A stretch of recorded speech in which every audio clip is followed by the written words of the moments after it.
Shalom, apa kabar saudara-saudara yang saya kasihi di dalam nama Yesus Kristus? Pada kesempatan yang indah ini, izinkan saya untuk memperkenalkan diri saya. Saya adalah Emmanuel Sihombi, seorang mahasiswa teologi atau yang biasa dikenal dengan jurusan kependetaan. Saya saat ini sudah duduk di tingkat 2 di semester 3 di Perguruan Tinggi Advent Surya Nusantara.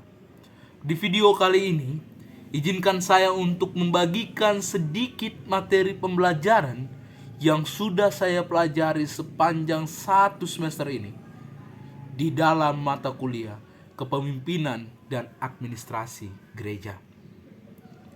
Mengapa mata kuliah Kepemimpinan dan Administrasi Gereja ini diperlukan atau dipelajari oleh seorang mahasiswa teologi?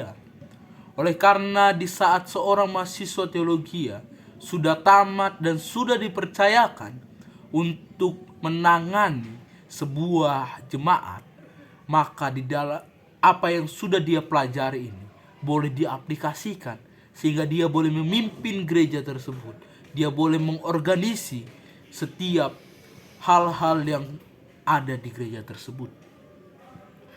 Kata administrasi ini sendiri berasal dari kata ad dan ministro, yang berarti melayani atau menyelenggarakan, di mana administrasi adalah suatu proses kegiatan penyelenggaraan yang dilakukan oleh seseorang administrator secara teratur dan diatur melalui perencanaan, pelaksanaan, dan pengawasan untuk mencapai tujuan yang telah ditetapkan.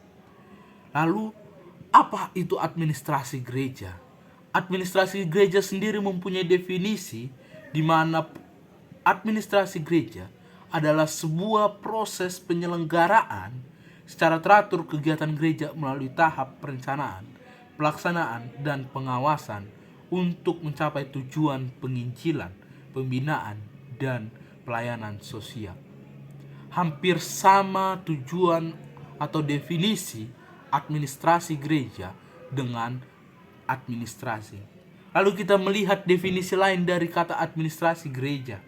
Administrasi gereja adalah pertanggungjawaban pemimpin gereja dalam menyediakan wadah yang tepat di mana inkarnasi firman itu menjadi kenyataan, di mana fungsinya adalah menentukan dan menetapkan apa tujuan dan misi gereja.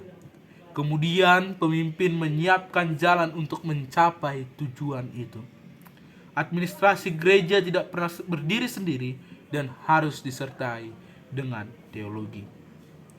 Jadi Bapak Ibu Saudara-saudara sekalian, administrasi gereja di mana fungsinya ini adalah untuk menentukan dan menyiapkan jalan untuk mencapai tujuan dari gereja tersebut. Masing-masing gereja di seluruh dunia ini tentu mempunyai visi misi yang berbeda, tetapi disatukan oleh visi misi yaitu pelayanan, penginjilan ke seluruh dunia.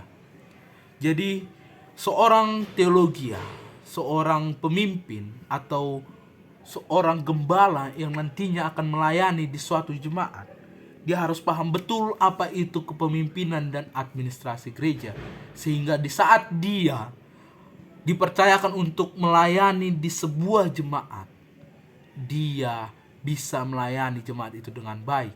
Dan tentunya jemaat itu mengalami suatu perkembangan yang pesat di saat kita menjadi pemimpin di tempat tersebut. Dan kepemimpinan dan administrasi gereja merupakan suatu hal yang saling berdampingan, oleh karena seorang pemimpin gereja dia harus mengetahui apa itu administrasi gereja. Dia harus bisa mengorganisir seluruh kegiatan yang ada di gereja. Dan administrasi gereja harus disertai dengan teologi. Itulah sebabnya mengapa jurusan teologi harus mempelajari administrasi gereja. Sekian materi yang bisa saya bawakan. Tuhan Yesus memberkati.